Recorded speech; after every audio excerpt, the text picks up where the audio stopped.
All right, welcome everyone. We're Semblance of Sanity. I'm Caleb. I'm Jacob. And we're here for March Comes In Like a Lion, Season 2, Episode 20. There really aren't many episodes left. I'm going to miss the show. Yeah, we had the really cool conversation between Mr. Kagi and the older homeroom teacher guy. Yeah. That was a really, really good conversation. Yeah, and he actually was struck by what she said, which is great because it's showing that he was truly listening to her, which is something that most people wouldn't do. Yeah. Probably not her mom either, which is probably why she needed to feel like she was getting reinforced all the time at school. Mr. Kokobu. Yeah, he did a really good job of trying to bridge that gap, especially since he's not going to be the homeroom teacher for her in the future. We got a new guy coming in for that job there. And he may have it out for Takagi a bit. Just a bit. Maybe like there's a history there with maybe him being bullied or dealing with bullies or something because... or just generally he has a very strong justice button. It's probably more that. Yeah. Because if anything, he doesn't have history with her. It was just that. Oh, right, yeah. He was scared of the mother. New teacher. Yeah. Yes. He's And the mother is mother. quite scary. Yeah. There's some really cool stuff with Hina and how she was trying to emulate and or... I would say channel a lot of her grandma and her mother. Yep. You know, and being this creative genius with regards to the sweets and stuff, and it's just helping like the family business and and then there was the stuff where they got to go see Chiho. Yep. And they got the plum syrup and they used that at the festival and it was great. And they were able to tell her, see, this is what the customer said. This isn't what we're saying about the syrup. This is what the customer said. Yes.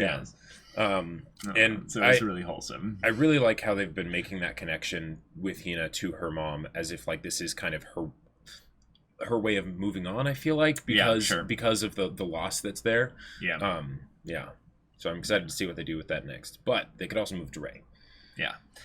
So y'all, without further ado, let's get into this. All right, everyone, we're going to be starting the episode in 5, 4, 3, 2, 1. Now.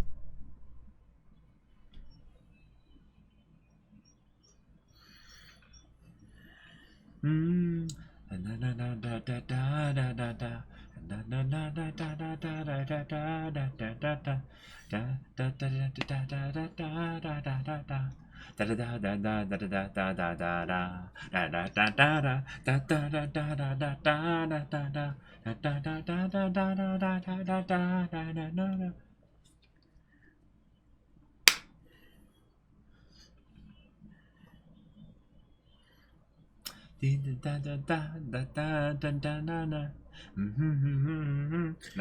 pretty incredible how a simple drawing can create, you can have such a positive association with it. Sure. Like, and not that like March is the only show to do this, but the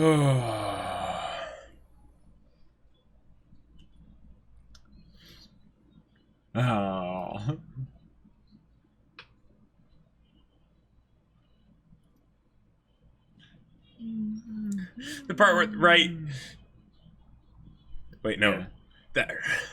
there's the cat, like, and Momo sort of losing her balance. I love it so much.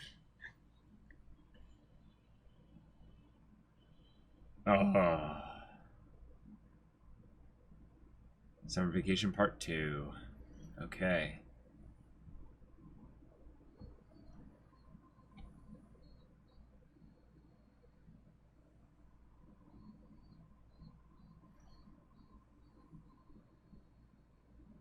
Nice and hot out. Yep. Perfect for a lazy afternoon. Oh, she's showing him her drawings.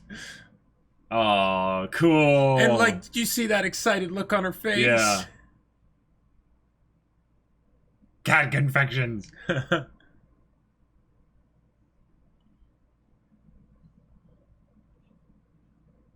Oh.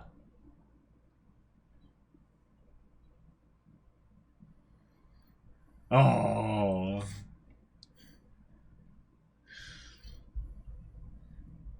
Oh.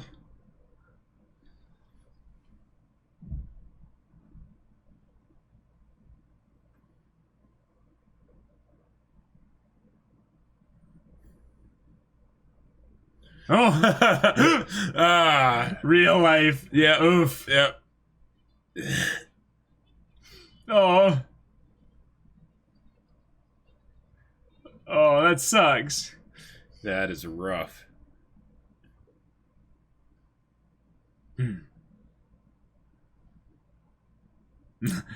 He's looking at like a checklist of all the things, like a worksheet or something. Oh, right. Gotcha. Sure. Okay.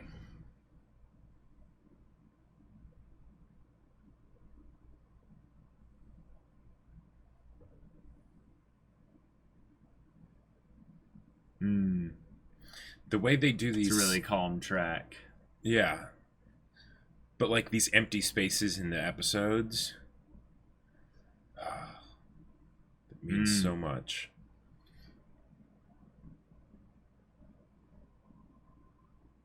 Wow. Jeez. Yeah. Oh. That's when he thinks back to, yeah.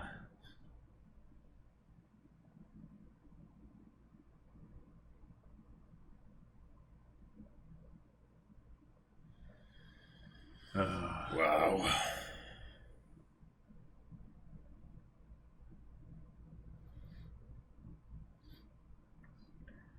Okay.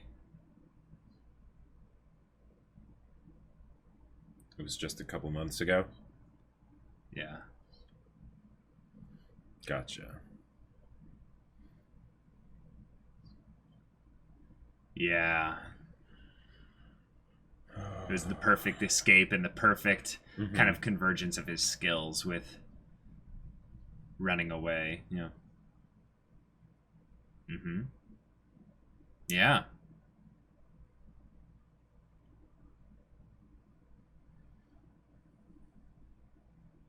Oh. Oh, I know that feeling. Yeah. Wow, she's wise to be able to know the difference between a distraction and a passion. To Gio.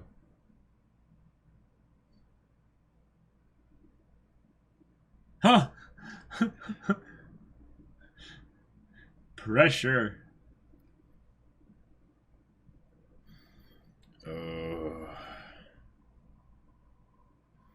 Yeah.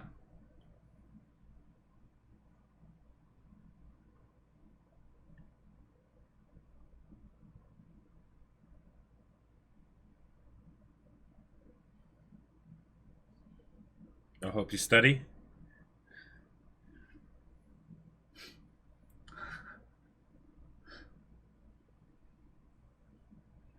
One more time. Because this is his high school. He's taking her to check out his high school. Right. Yeah. Ha ha! Ha ha!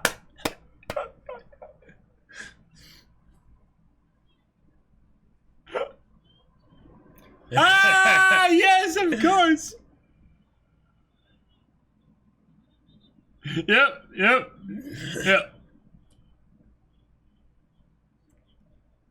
Oh, nice. That's fantastic. Oh, man. Ah. Wow.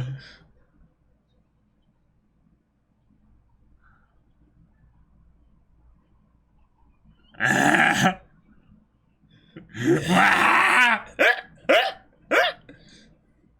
Ah.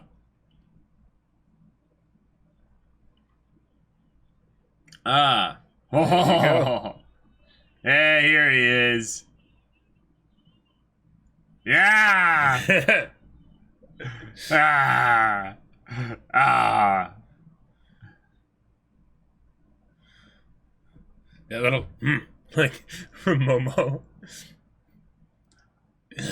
Momo has stars in her eyes. He's like, oh, this is her. This is yes, that girl. Yes.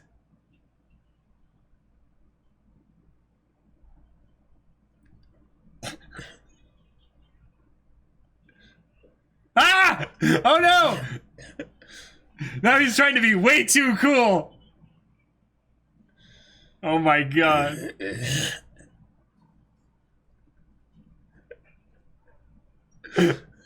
Oh my god. He is a show. His eyelashes got way bigger. Yes.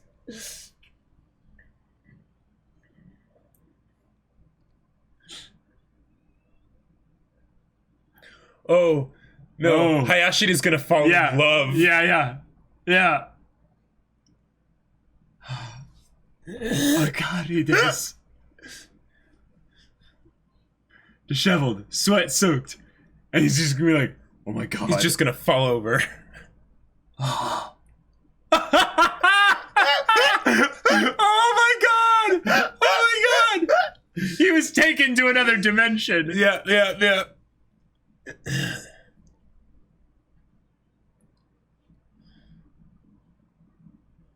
And he keeps getting recognized as the teacher. Oh, yes, indeed. She is so beautiful. He's beet red. He is beet red. It's like cherry tomato red. Don't plug it.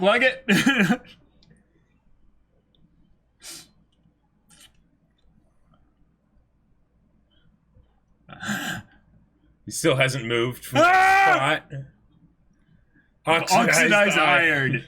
Yes. Ugh. Not heat stroke.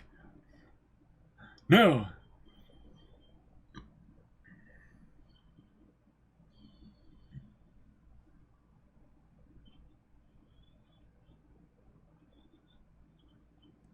All right.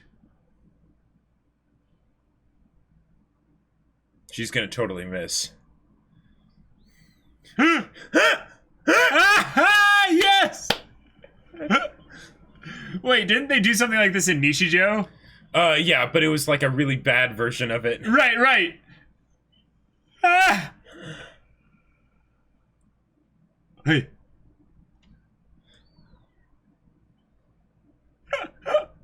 Ho.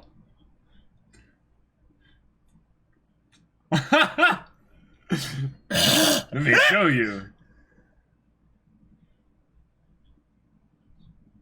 Ah. Brilliant. Yeah, no one's fast enough. That's the point of it. No.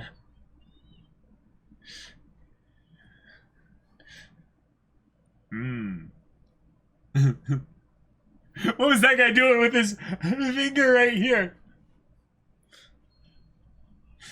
Hayashida is nowhere to be found still. Yeah. Oh. So fast.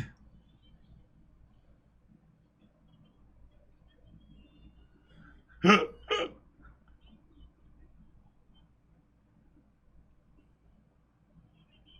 there he is. Yeah.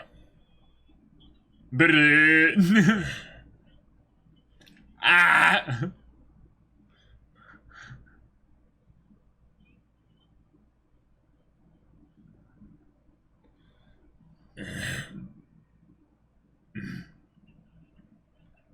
They're all getting stopped at the top. Yeah.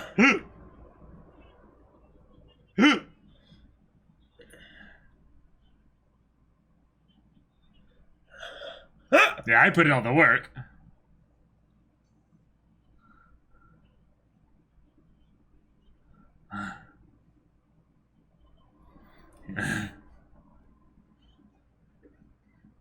Yeah. Yep.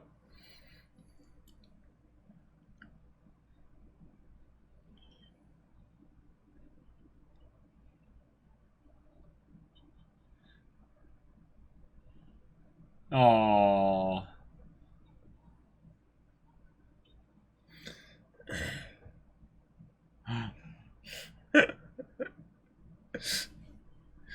Okay. Nice. That was sweet. Yep. Because, like... And with Hayashida here, she'll be in good hands. And Ray, too. Yes. But I mean, it's Ray's last year, so...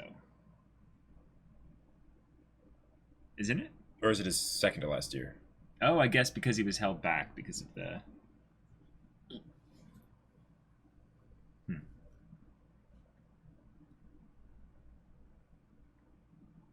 Okay, that was algebra. Oh. Yeah. Actually, no, that's geometry. Yeah. I just saw find x, so I assumed algebra, and then I saw the angles and everything. I'm like, oh, okay. My most hated math subject. Curse you, geometry.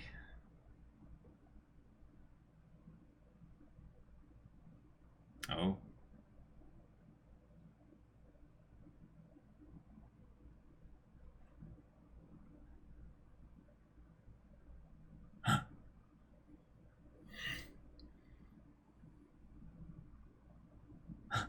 He's in the zone.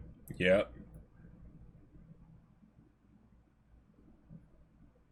Oh, he's like, oh, did you say something?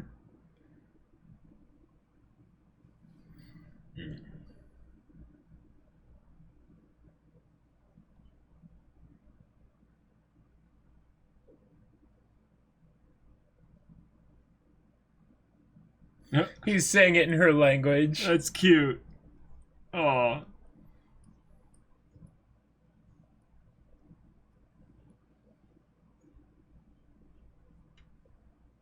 Oh. Cool.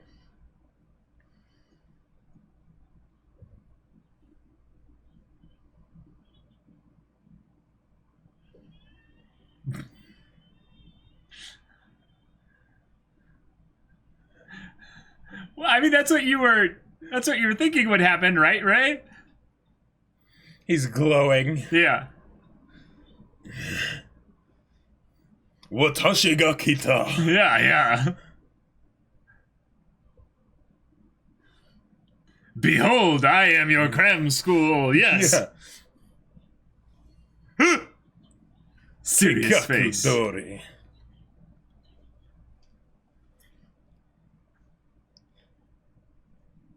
Aww. Okay.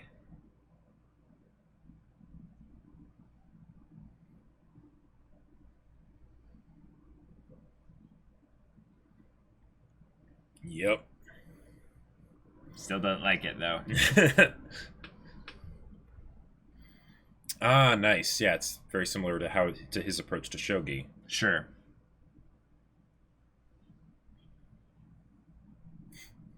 The cat sleeping in the bed. Aww, Akari. Oh my god.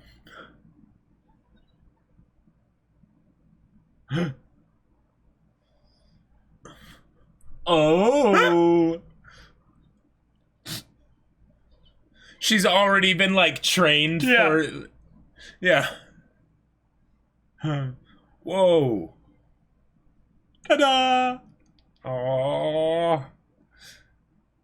What is this?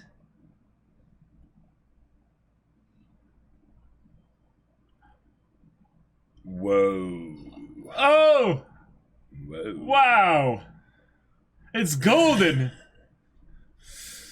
Pampered udon.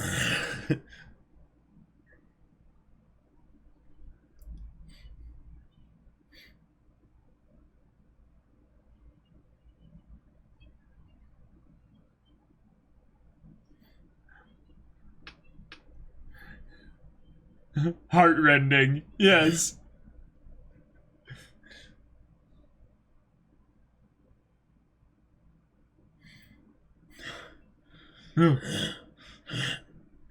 His eyes like wobbled and wavered. He's I wasn't expecting actually to enjoy just this like mission complete. Oh.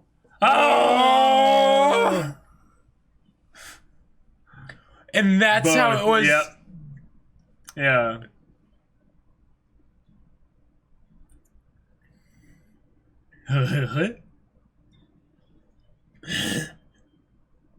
Oh my, that was...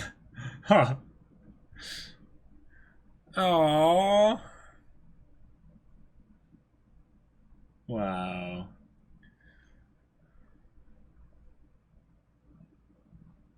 Yeah. Okay. Yeah.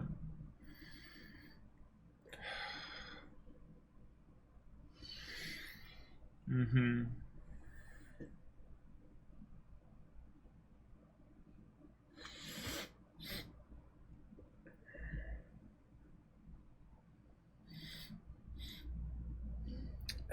Yeah. Hmm.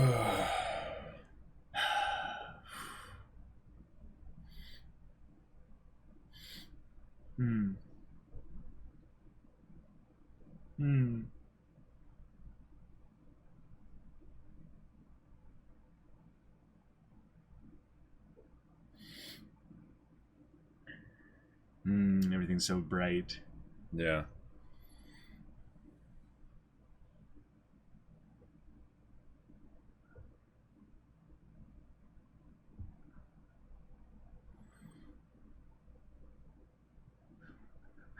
Another example of her doing math.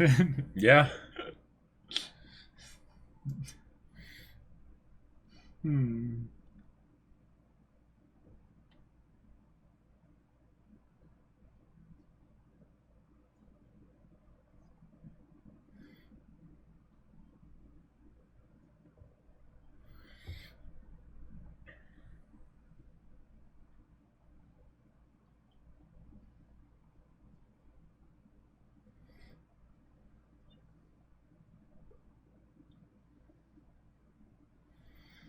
Economic.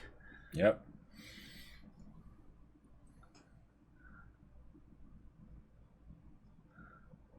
Oh. Dang. Dang. Oh my god. Wow.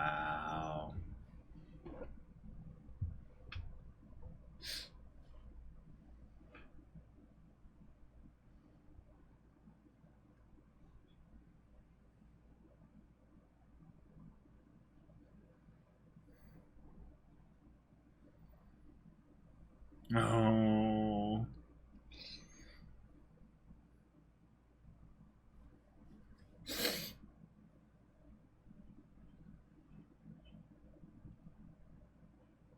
That's not how I feel. Cool. Right. Cool. Yep.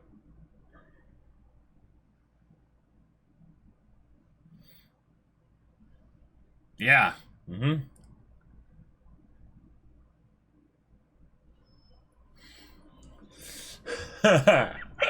Yeah.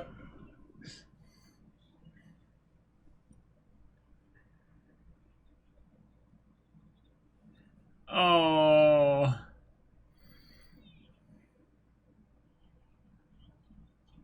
All right. That's right. What a good guy. Yeah. Yeah. Oh.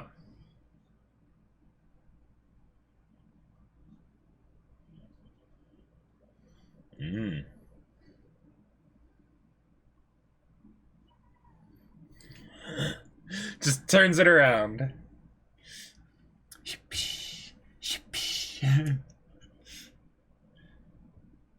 Combate. Yep. Yes.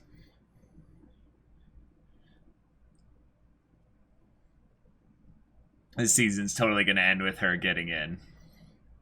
Yeah, I think so. Is he asleep? Oh.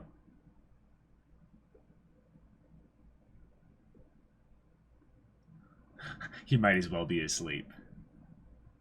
She's going to figure it out herself. Yeah.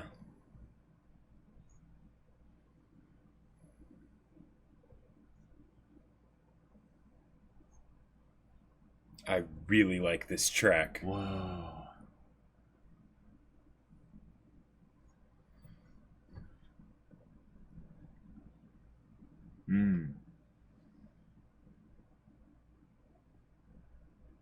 Nice. Snow, new beginnings. Summer though? No, this is they said this was in January or something like that. January or December. Well, right, but I guess we moved ahead because wasn't the summer break earlier? Yeah, but then they did a little time skip. I wasn't sure whether they were going back in time or forward, but then since exams... She just not go to school during the time of...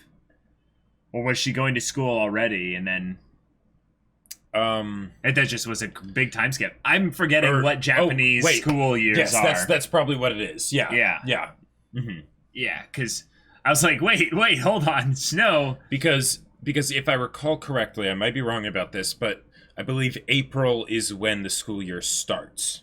Oh, dang. Okay, so it's not even really a summer vacation. It's a... Or it's a summer vacation for what summer was for them, you know. Sure, but they're still in the northern hemisphere, so it's... Summer is during June, July, August, there's no the season versus the actual like break between school school years, because their school year is different. I know that. Yeah. Because they only get like 2 weeks of summer vacation. Oh, it's probably the same thing as like in Haikyuu. They had the one tournament, so summer vacation, but then there's still some school after that, and then, That's probably it then. Yeah. Sure.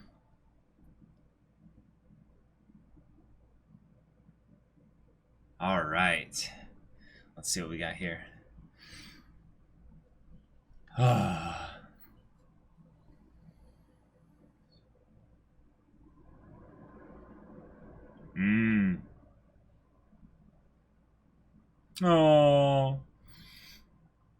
No, Akari.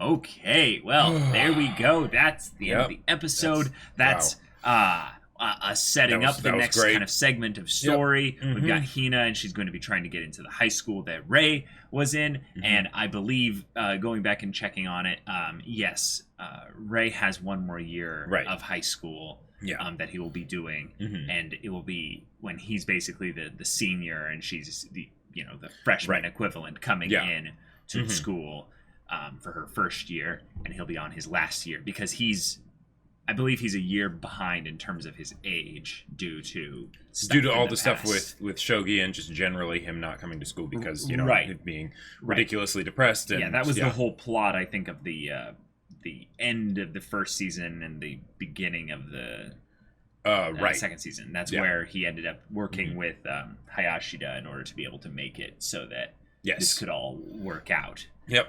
And then the club and everything there. Yeah. So, this was a very Hina-centric episode. Mm-hmm. There was a lot of wholesome stuff with the Kawamotos going to check out the high school. There was a lot of stuff where, post that, we got her and Rei studying together. Mm-hmm. And then there was some really cool stuff with I would say Akari just kind of doing what she can to be the mother figure in this situation. Which totally just warms your heart and at the same time rips your heart out. Like because it's hard to be as wholesomely excited about it because you just see someone who's putting on so much of a burden, but it's something that she's so happy to be burdened by. Exactly. That you're like, because can you find some because the thing is The whole I feel like all the stuff with the school and the noodles and everything, and that was great, and that was great, right? However, and especially the part at the beginning with Hina showing Rei the designs and everything, and being so excited to show him and all of that, and then the oh no, homework, it talks about passion versus a distraction or something like that. But I feel like the part with them studying and Akari bringing in the food, that's the focus highlight of this episode. Did she say "ana ana" when she came to the door? She's like "ana ana" or something. I don't think she did, but the way she kind of peeks in has this look of does anyone want to be pampered? Well, and also we know what's going on, Akari. Yeah, because the thing is, okay, Hina doesn't realize that she likes Ray. Right? Yeah, I think she's somewhat aware if she was specifically asked the question. Oh yeah, but because she's not. Right. Yeah. Well, and in some ways it's perfect because they've gone through so much together and they've helped each other out so much that they have a very strong bond, which is the perfect place for romantic feelings to flourish, right? Mm-hmm.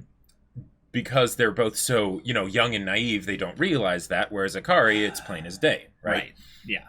So the way that Akari sort of peeks before coming in, like I don't want to interrupt anything, if they're having a moment or something like that, and but then brings in the food, and it's the whole thing of her wanting to be mom for Hina, which on the one hand, there's the responsibility aspect of that, right? Of her wanting to do that and her, and everything. But then it's the idea that this is also how she's connecting with her mom, even though she's gone, right? Because she's being that for Hina, right? She's making sure that doesn't die, right? She's making sure that thing that her mom did for her, right? When she couldn't choose which one she wanted, right? Yeah. Whether tempura or tofu, right? She does both, right? So, well, of course, Akari's going to do that too. Yep. And it's just... She's taken on both the role of the sister, the friend, and the mother. Yep.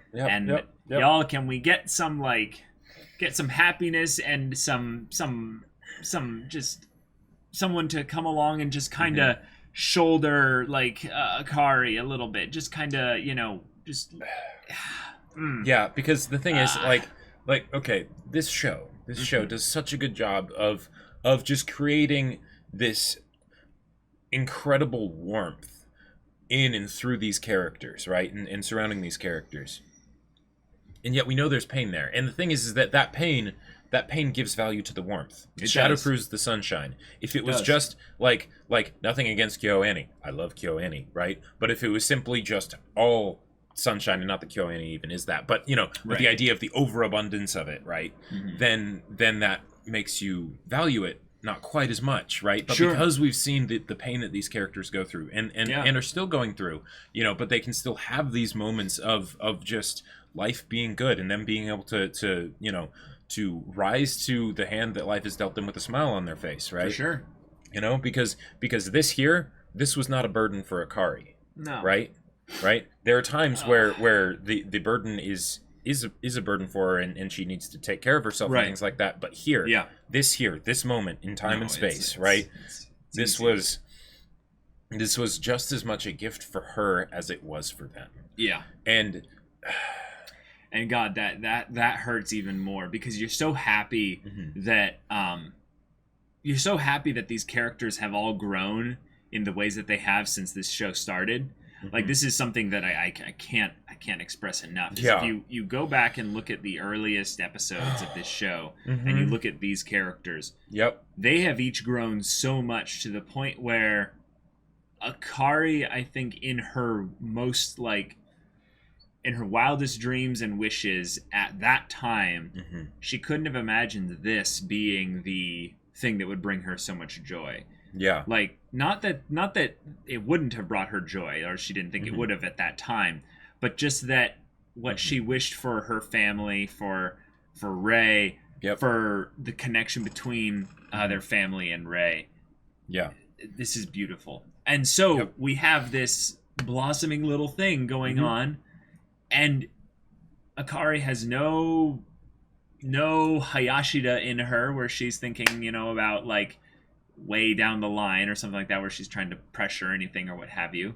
Although she might be, but she is not blind. She is very much aware of what's going on, and yet I want it to last as long as possible, where they're in this innocent, wholesome state of just two people coming alongside each other for support, encouragement, building each other up, and all that good stuff. Cats and candies and rainbows and sunshine and wet noodles and all this stuff. And adorable surprised noises from Momo.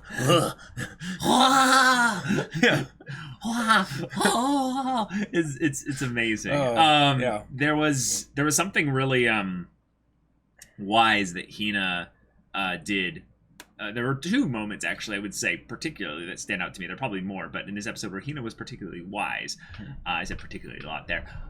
Callback. I mean, in particular. Yeah. The first one was when she was talking to Ray about how she has this thing that she passionately desires.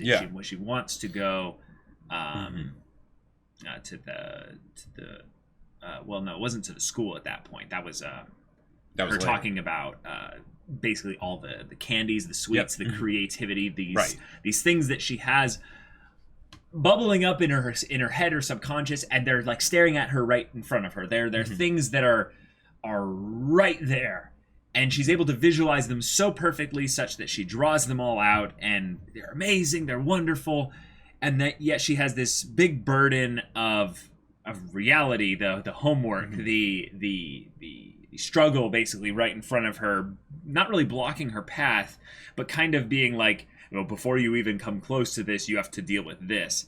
And yet she sees them both equally. They're both just as real to her as, they can be. And she talks about how she wants to go after this passion that she has, but she can't tell whether or not it's a distraction from reality.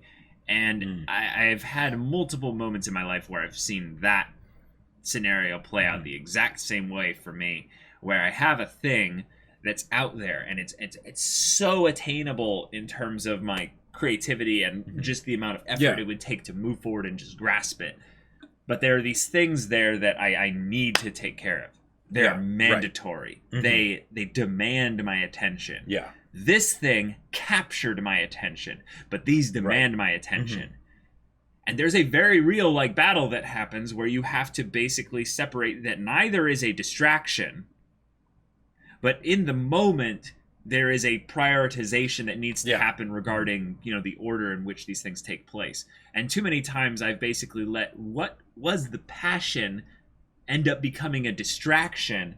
And then because it formed this antagonistic relationship towards the thing that was mandatory, when that thing ended up failing because I spent too much time on the distraction, I lost the passion for the things that were right in front of me because I saw them as negative towards the things that were mandatory. If as that all makes sense, like the tempura and the tofu. Yes, doing both exactly.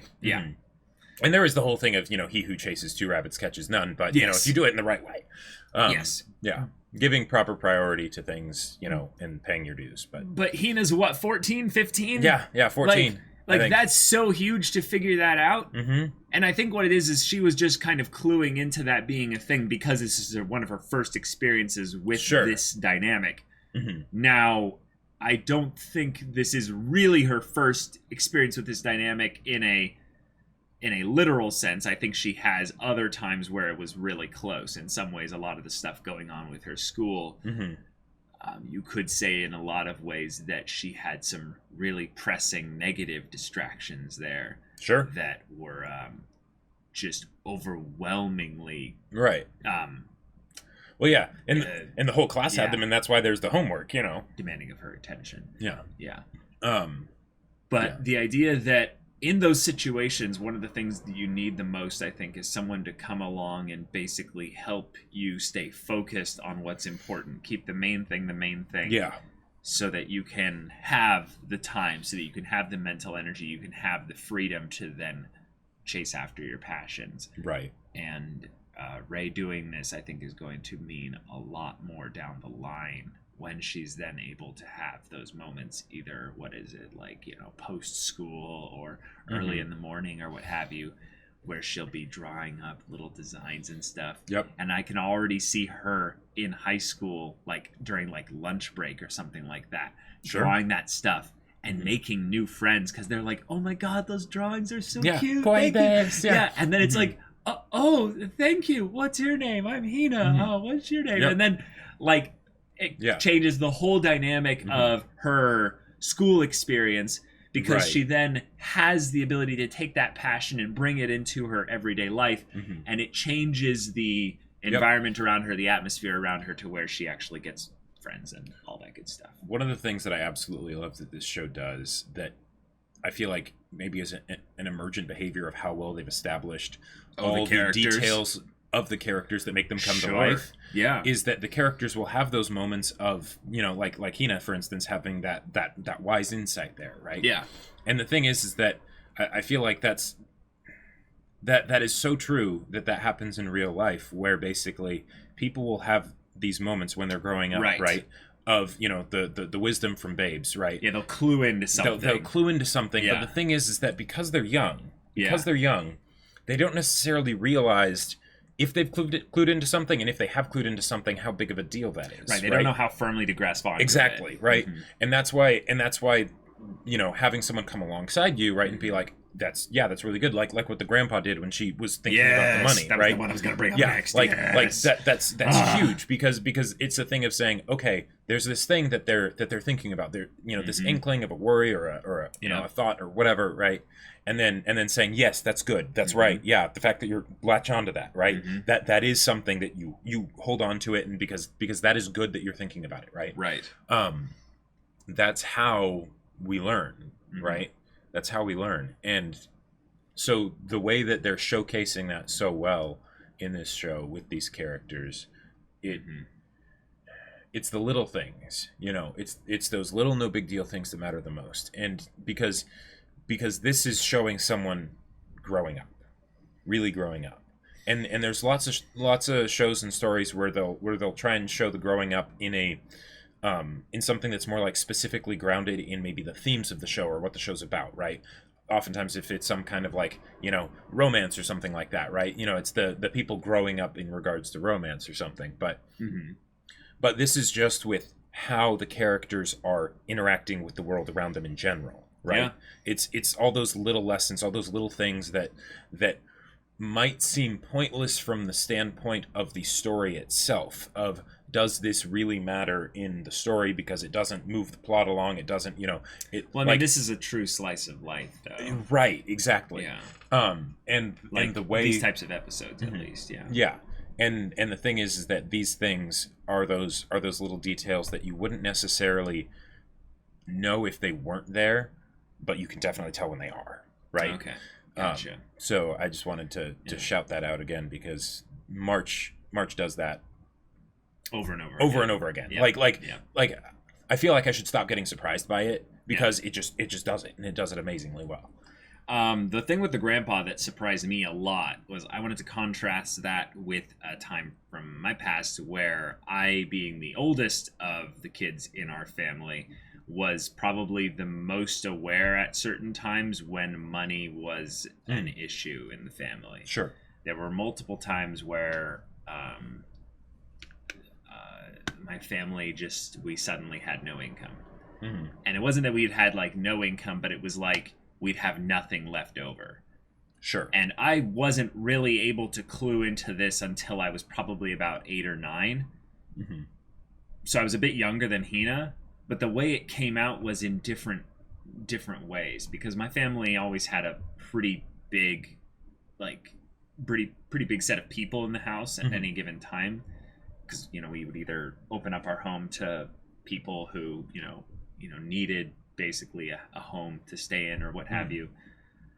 Like I remember multiple times where we'd have people over when it would be like, oh, they don't have a home right now, and it's like, I'm so, yeah, totally, come sleep in my room, stay, and it's like, that's why this show hits, this show's an amazing show. The whole thing of the foster kid and stuff like that, it hits hard. But there were moments where I remember, then I was a little bit older than that, where it was a moment where we were having to go get handouts, and we had no money for anything. So we were going to food shelters and stuff, and we were getting, basically packaged meals and stuff for all the things there. And I remember multiple times where I was not like hungry, like I was, like starving or anything like that. But there were moments where I was like, oh, I shouldn't say that though, because then it's going to put a burden on my mom or my dad or something like that. It's going to make them go like this. And we got creative when we would do birthdays or stuff like that because we needed to find a way to basically alleviate concerns from the youngest kids who had no grid for what was going on. So we would make and handcraft these little gifts and things like that.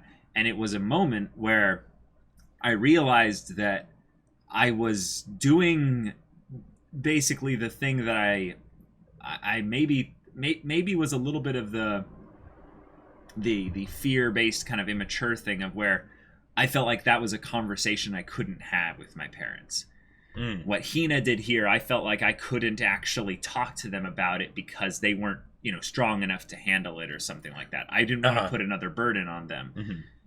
And yet, in some ways, they were already, figuring all that stuff out behind the scenes that I, wasn't even aware of. I think at that point I was like 11 or 12. But I think it was 11. And when that stuff was going on, if I had basically had those conversations like with Hina, I would have been, I don't know, I think that would have helped me a lot because I think someone like my dad would have had this conversation like the grandpa and been like, I'm proud of you for noticing because, money is a big deal. And it's, it's not something that we can be, frivolous about. It's not something that we can be, like he said, it was precious. It was precious, basically that we needed to be, good with it. We needed to be respectful of, this whole situation because it's not just, he's not just taking care of himself. He's helping, my mom and everyone else take care of the whole family and things like that. And if I think I had had that conversation earlier, there could have been some really cool things that had come from it. But I liked that Hina, in some ways, maybe was a little bit more aware of this because their situation wasn't one that they were suddenly thrust into. This is one that they've been dealing with for a long time. Like, I wanted to see if this was actually because was it summer earlier on in the episode? Like the earliest point? Okay. Did you guys notice that they didn't turn on the fans? Oh. Now, this is just a crazy thing, but there have been these tons of little subtle things that I think they do to reinforce that the Kawamotos don't have extra money. And I think just the example of it's hot out, it's summer, and they're sitting in the house and what have you, and you can tell they're exhausted from just probably the heat and what have you. And there's this perfectly good fan sitting right next to them that's not on. So I'm like, oh, electricity is more expensive in summer. Maybe that's a thing of where they have to actually keep track of how long the fan's on. And it's that's so and one of the things that I wanted to point out about the conversation with Hina and her grandpa was that in a lot of ways, again, Hina did the realistic thing of she wasn't actually the one who brought up the money. She was going and talking to her grandpa to try and suss out whether it was okay. Right. Yes, but she didn't. She wasn't actually the one that brought up the money. Right? No, he did. And he's like, "You're worried about the money, aren't you?" And she's like, "Well, yeah." And he's like, "Don't worry about it." And that I feel like was really cool because it again shows that this is something that she's not comfortable bringing up. Right. Because she again doesn't know what's good and what's not. The fact that she had this idea, right? This school's expensive. Do I latch onto that or not? Yeah, that is a good point because you're right. She did not bring it up, meaning that she was in the same situation I was where it was something that she was aware of. Right. And he applauded her being aware of the situation and that she was thinking about that. But he didn't chastise her for not bringing it up in terms of that. Well, let's be real. Adults notice the body language of kids way more. They've watched you grow up. Exactly. That way more easily than we think we give them credit for. So when I was 11 or something like that, they probably noticed, my parents probably noticed that, all the little things that I wasn't telling them. Yeah. So, exactly. One other thing that I do want to bring up, Hayashida was hilarious. I was waiting. You were right on target too. I was waiting he's for gonna that. Fall in love. I was waiting. I was like, oh, Akari's here. Hayashida. Oh boy. Yeah. And then the whole thing of the disheveled and and sweaty and everything, and him just being like, and the way it just got so bright that he just faded away. Yeah. Like that was the perfect way to showcase it. And then the entire rest of the time he's just stock still, a statue with beet red face. That was fantastic. Because I mean, let's be real. Who wouldn't fall instantly in love with Akari? Like I'm telling you, man. Like Akari is like. Maybe in some ways, actually, this is a weird thing. This is a weird psychological thing. But I think in some ways, I love how strong Akari is, and yet in some ways, I feel like I have too much knowledge about Akari's struggle. It's something that that's like too private, basically. Yeah, exactly. Yeah. Like I love Akari so much. She's amazing. Yep. The fact though that I know how much she's in pain, struggling, and kind of having to hold the past in tandem with the present as she basically is a mother way too early for her younger sisters. It's just because here's the thing. It's more like I don't love her. It's like I want to support her. Like right. Yeah. Because okay. The Akari type of character can so easily become just they're the perfect person. Yes, that's so true. Right? And it's so true. And Akari's so amazing in what she does that it would have been very easy to have her just be that character trope. She comes dangerously close at points. Right, she comes dangerously close at points. And because like she does that really well. Like if she was just that trope, she would still do a great job at it. Yeah. But the thing is that by showcasing that there's all this stuff underneath that they maybe rarely go into, and that again speaks to her strength of character, right? Or her or her lack of emotional vulnerability, right? Or maybe her weakness as a character, that she's not comfortable being vulnerable, because that's where Ray was at the beginning. He wouldn't let people help him, right? And that's what she needs, right? She needs to be able to be open about that stuff, but she wants to be the strong mom for Hina, and everything, and just say everything's deja vu, and it hurts, and the thing is that that's like, that's why I kind of like. I wish I could like go into this show and just be like, it's gonna be okay. It's gonna be okay. Like take care of yourself, and all that stuff. Like, I'll babysit Momo for you. I'll babysit Momo. Exactly. Go relax. Go take a long nap. Yep.